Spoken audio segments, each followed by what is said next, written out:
बिस्मिल्लाहिर्रहमानिर्रहीम जी। गोला कबाब आ गया, एकदम सॉफ्ट और मलाई के जैसा, रेस्टोरेंट स्टाइल।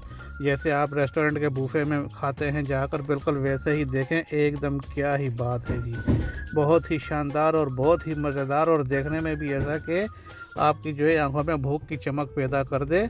तो आइए जी, हम आपको बताते हैं किस तरह से बनाया जाता है गोला कबाब। बिल्कुल देखें कैसा बेहतरीन शेप और कैसी बेहतरीन शक्ल, और सीजलर में आप लगाकर इस तरह मेहमानों के सामने पेश करें। क्या ही बात है, मैं कहता हूँ कि तबीयत खुश हो जाएगी और भूख चमक उठेगी। तो चलिए जी, बनाना स्टार्ट करते हैं इसको अल्लाह का नाम लेकर। तो माशाल्लाह आप भी इस तरीके से बनाएं और सबको खुश करें।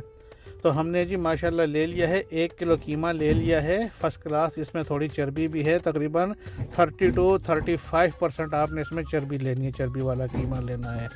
तो ये देखें जी, बिल्कुल आपने, और हमने इसको और कुछ नहीं करना है, बस आप 2 बार मशीन से निकलवा लें, बारीक मशीन से उसको। बूचर को कहेंगे साफ़ गोश्त धोकर चर्बी के साथ और करवा लें। तो हमने ये 3 ऑनियन लिए हैं, तकरीबन ये 250 ग्राम से 1 पाव, और 4 हरी मिर्चें हमने ले ली हैं, और इनको हमने जो है हल्का सा ग्राइंड कर लेना है मशीन में इसमें डालकर। और 1 टमाटर ले लेना है हमने। ये टमाटर जो है ना, उनको सॉफ्ट और जूसी रखता है। 1 टमाटर आपने डालना, ज़्यादा नहीं डालना है आपने, बस 1 टमाटर बहुत है इसमें। तो ये आपके जो है ना कबाबों को जूसी और बिल्कुल मलाई के जैसा और नरम रखेगा। इसके अंदर जो खटास होती है ना, तो वो टमाटर का टेस्ट बहुत बढ़ा देती है। तो ये हो गया जी। और हमने अभी इसमें धनिया डालना है, ये धनिया की डंडियों के साथ हमने डालना है इसमें। ये जो है ना सब काट के, और हमने अभी इसको हल्का सा ग्राइंड करना है। धनिया को हमने बहुत ज़्यादा पाउडर की तरह नहीं पीसना है, इसलिए हमने बाद में डाला है। बस इसको हल्का सा चला के, और अभी हम इसको कीमे में निकाल देंगे इस तरीके से। देखें माशाल्लाह, अभी आपको हल्का हल्का सा धनिया जो है नज़र भी आ रहा है, जो है कटा हुआ, और बिल्कुल हमने पाउडर नहीं किया है। और इसका कोई पानी वगैरह नहीं निचोड़ना है, कुछ भी नहीं करना है हमने इसको, बस इसके साथ ही डालना है। अच्छा, 2 बड़े टेबल स्पून हमने इसमें जिंजर गार्लिक पेस्ट डाल देना है। तो जिंजर गार्लिक पेस्ट डाल दिया, और 1.5 चम्मच हमने इसमें 1.5 टीस्पून 1.5 टीस्पून हमने इसमें नमक डाल दिया है। आप अपने हिसाब से कम ज़्यादा कर सकते हैं, लेकिन कबाबों में नमक थोड़ा तेज़ ही मज़ा करता है। अच्छा, ये चिली फ्लेक क्रश चिली हमने जो है ये डाल दी है, ये भी तकरीबन 1.5 टीस्पून हमने डाल दिया है इसमें। और आधी चम्मच हमने डालनी है हल्दी की, टर्मेरिक हमने थोड़ी डालनी है। 1 चम्मच भरकर लाल मिर्ची का पाउडर डाल देना है। गरम मसाला 1 टीस्पून भरकर डाल देना है। 1 भरकर टीस्पून हमने जो है तो ये धनिया पाउडर, धनिया का कबाब में बहुत मज़ा होता है जो है। और ज़ीरा पाउडर भी 1 चम्मच हमने डाल दी है। तो चपली कबाब हो, कोई भी कबाब हो, उसमें साबुत धनिया, कुटा हुआ धनिया पाउडर बहुत मज़ा करता है। अच्छा, ये कसूरी मेथी भी हमने डाल दी है जी 2 चम्मच। और जायफल और जावित्री का ये आपने थोड़ा डालना है, बिल्कुल आधे से भी थोड़ी सी चम्मच कम डालें जायफल और जावित्री का पाउडर, इससे खुशबू, बहुत जायका और खुशबू बनते हैं। तो 2 चम्मच हमने भरकर टेबल स्पून के बेसन के डाल दिए हैं इसमें। ये आपके कबाब टूटने नहीं देगा। और हल्का सा हमने जो है 1 चम्मच जो है टेबल स्पून की हमने बटर घी की डाल देनी है इसमें। तो ये सॉफ्ट, ये तमाम चीज़ें मिलकर कबाब को सॉफ्ट, जूसी और मुलायम रखेंगी। और हमने अब इसको अच्छी तरीके से मिक्स कर लेना है। तो अच्छी तरीके से इसको हमने मिक्स कर लिया जी। मिक्स करके हमने इसको एक दूसरे बाउल में निकाल लेना है। और इसके ऊपर आप इसको ढककर आप इसको फ्रिज में आधा घंटा रखें, 1 घंटा रखें, ना भी रखें तो कोई फ़र्क नहीं है, लेकिन ज़रा फ्रिज में ठंडा हो जाए तो फिर आपके इसके गोला कबाब बहुत अच्छी तरीके से बनेंगे। तो ये जी, हमने इसको सारा इकट्ठा करके हम इसको ऊपर से क्लिंग फिल्म लगा देंगे, और इसको हमने फ्रिज में रखना है। तो प्यारी बहनों और भाइयों, दुआओं में याद रखना, अल्लाह पाक आप सबको सेहत और तंदुरुस्ती दे, और ऐसी अच्छी अच्छी नेमतों से नवाजे, और आपको बच्चों की खुशियां दिखाए। सेहत है तो ऐसी नेमतों का लुत्फ़ भी इंसान उठा सकता है।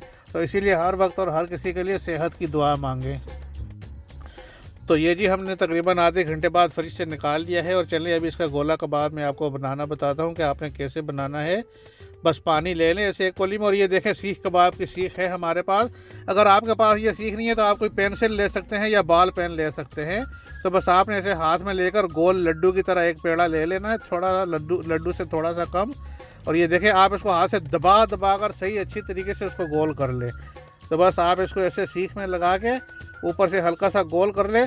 और ये सीख में लगा के बनाने का मकसद ये है कि जो इसके अंदर जो होल हो जाता है ना, सुराख हो जाता है, तो अंदर से इसकी स्टीम निकलती है और ये पकता है, सही पक जाता है। वरना फिर आपका ये गोला कबाब अंदर से कच्चा रह जाएगा। तो इसीलिए प्यारी बहनों और भाइयों, आप इसको अच्छी तरीके से गोला बना के, और इस तरीके से अगर आपके पास ये सीख अवेलेबल नहीं है तो आप पेंसिल से या बाल पेन से इस तरीके से इसके अंदर सुराख कर दें। सुराख करके और बस आप इसको इस शेप में करके बस हल्का सा जो है सिलेंडर की तरह, जैसे सिलेंडर होता है ना गैस का, बस उसके शेप का आप बनाकर इस तरीके से आप रखते जाएं। तो ये देखें जितने फ्राई पैन में हमारे आते हैं हमने उतने बना लिए हैं 12, और बाकी का फिर हम दोबारा बनाएंगे। तो ये हमने आयरन कास्ट फ्राई पैन ले लिया है, आप भी ऐसा ले लो। और कोई ऑयल वगैरह लगाने की कुछ ज़रूरत नहीं है, आपने कोई ऑयल नहीं लगाना है, कोई फ्राई पैन में ऑयल नहीं डालना है। एक तो वो थिक और गंद और बहुत बनेगा। बस आप इस तरीके से रखें हल्की आग पर और इनको टर्न ओवर करते रहें। जब देखें कि ब्राउन हो गया है तो ये देखें ये अपना घी छोड़ रहे हैं। हमने इसमें थोड़ा सा घी भी डाला था और फैटी कीमा था, और 4 साइडें इसकी, चारों साइडों से आपने आयरन फ्राई पैन के देखें निशान बनते जाए। तो माशाल्लाह कितना प्यारा ब्राउन हो गया है जी, ये देखें सब तरह से हम घुमा। और एक एक साइड आपकी 2-2 मिनट लेगी। ये मैं आपको कंफर्म कर दूं, बता दूं कि एक एक साइड आपकी 2-2 मिनट लेगी। चारों साइडें जब 2-2 मिनट आप पका लें तो बस इस तरीके से जो अपना घी छोड़ा है इसने सारा उसमें मिक्स कर दें, और सारा घी वगैरह इसका जो है उनके ऊपर लग जाए, जिससे आपके कबाबों में चमक आ जाएगी। एकदम आपके कबाब चमकीले और शाइनी और ब्राउन हो जाएंगे। तो बस जी आप इनको इस तरीके से उठा लें और फ्राई पैन को साफ़ करके आप दूसरा और फिर बना लें। तो ये हमने सीजलर लिया है जी, सीजलर में हमने थोड़ा सा ऑयल डाला है और ऊपर ऐसे गोल कटे हुए प्याज हमने डाल दिए हैं। हमने पहले हल्का सा इन प्याज़ों को थोड़ा सा इस तरीके से मिक्स करके ऑयल में ज़रा सा पकाना है, ताकि सारे गर्म हो जाएं और सारे प्याज ऑयल लग जाए सबको इस तरीके से। ये देखें, और आग आपने मीडियम रखनी है सीजलर के नीचे, सीजलर के नीचे मीडियम आग रखनी है। और जब आपके प्याज सही गर्म हो जाएं और सब इनको बस एक जैसा फैला दें, और इस तरीके से आप सब इसके सीजलर के ऊपर आप कबाब लगा दें। माशाल्लाह ये देखें जी, माशाल्लाह। तो नीचे ये मीडियम आग जल रही है, प्याज गर्म होकर अभी वो ब्राउन भी हो जाएंगे और माशाल्लाह स्मेल उठनी शुरू हो जाएगी। तो ये देखें जी अभी खुशबू उठनी शुरू है, और अभी हम आपको बताते हैं, वीडियो पूरी देखना कि इसकी और ज़्यादा खुशबू कैसे बनानी है। तो ये जी सब आप ज़रा हिलाएं, ये गर्म हो रहा है। अभी हल्का सा हमने इसके ऊपर हल्का से ऐसे ऑलिव ऑयल मार देना है, थोड़ा सा, बहुत ज़्यादा नहीं, हल्का सा। और आप ज़ाफ़रान जो है अगर आपके पास है तो ठीक है, ज़ाफ़रान नहीं है तो कोई बात नहीं, ऐसे 2-3 चुटकियाँ हल्की हल्की ज़ाफ़रान इसके ऊपर आप छिड़क दें। क्या ही बात है जी ज़ाफ़रान की, बस ऐसे आप इसके ऊपर छिड़क दें तो ज़ाफ़रान की खुशबू उठेगी। और आपको पता है कि कबाब, कोई भी हो कबाब के साथ तो स्प्रिंग ऑनियन, हरे प्याज, इनका ही मज़ा होता है। बाकी तो आप सलाद कोई भी किसी भी किस्म का ले लें, लेकिन ये हरे प्याज की जो कोंपलें हैं ना हरी हरी, बस ये आप इसके ऊपर डाल दें। तो ये जी आपका सीजलर तैयार हो गया है। बस आप इसको इस तरीके से जो है तो रखें और मेहमानों के सामने पेश करें और इन्जॉय करें और माशाल्लाह खाएं जी। क्या ही बात है जी, माशाल्लाह। चले जी, दुआ में याद रखना, इंशाल्लाह मिलते हैं अगली वीडियो में। अल्लाह पाक आप सबको सेहत और तंदुरुस्ती दे और अच्छी अच्छी नेमतें आप ऐसे बनाएं और इन्जॉय करें।